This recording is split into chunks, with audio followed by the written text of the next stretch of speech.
Grade 3, GMRC, Term 1, Second Summative Test. Number 1. Ano ang pook talanginan ng mga Muslim?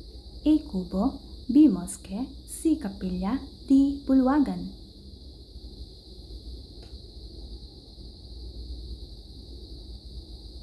Ang tamang sagot ay letter B. Moske. Number 2. Alin ang nagpapakita ng paggalang sa ibang relihiyon?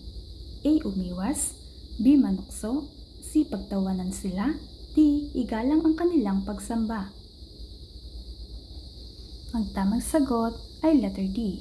Igalang ang kanilang pagsamba. Number 3. Alin ang tanda ng pananalig sa Diyos?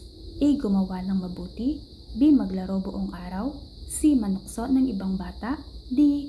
Balewalain ang pangangailangan. Ang tamang sagot ay letter A. Gumawa ng mabuti. Number 4. May kaklaseng nahulog ang mga gamit. Ano ang dapat mong gawin? A. Tawa, B. Umalis, C. Tulungan siya, D. Hayaan siyang mag-isa. Ang tamang sagot ay letter C. Tulungan siya. Number 5. Ano ang ipinapakita ng batang nagdarasal bago kumain? A. Takot, B. Lungkot, C. Pasasalamat, D. Pagmamalaki sa sarili. Ang tamang sagot ay letter C. Pasasalamat. Number 6. Saan dapat ilagay ang balat ng candy? A. Basurahan, B. Sa kalsada, C. Sa palaruan, D. Sa ilog na malapit. Ang tamang sagot ay letter A. Basurahan. Number 7. Alin ang gawaing nakabubuti sa kapaligiran? A. Magkalat, B. Magtanim, C. Magtapon sa ilog, D. Magsunog ng plastic. Ang tamang sagot ay letter B. Magtanim. Number 8. Bakit mahalaga ang malinis na kanal? A. May tubig, B. Madaling mas linisan, C. Magandang tingnan, D. Nakakaiwas sa baha at sakit. Ang tamang sagot ay letter D. Nakakaiwas sa baha at sakit. Number 9. Ano ang tawag sa pagsunod sa tamang gawain kahit walang nagbabantay? A. Disiplina, B. Paglalaro, C. Pagmamataas, D. Pagpapabaya. Ang tamang sagot ay letter A. Disiplina. Number 10. Nakakita ka ng kaklaseng nagkalat. Ano ang pinakamabuting gawin? A. Umalis, B. Tumawa, C. Paalalahanan siya, D. Ikalat pa ang basura. Ang tamang sagot ay letter C. Paalalahanan siya. Number 11.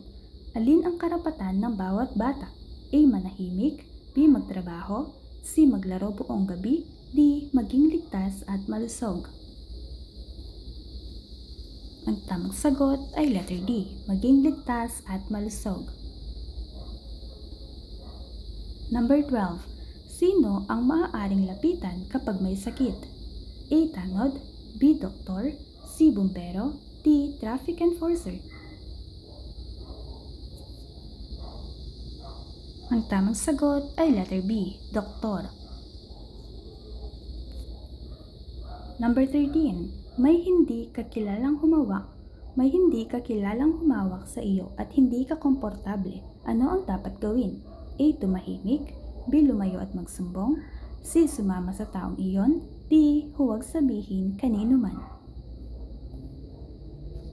Ang tamang sagot ay letter B. Lumayo at magsumbong. Number 14. Paano ka dapat makipag-usap sa nakatatanda? A. Gumamit ng po at opo, B. Sumagot ng pasigaw, C. Talikuran habang kausap, D. Magsalita ng walang galang. Ang tamang sagot ay letter A, gumamit ng po at opo.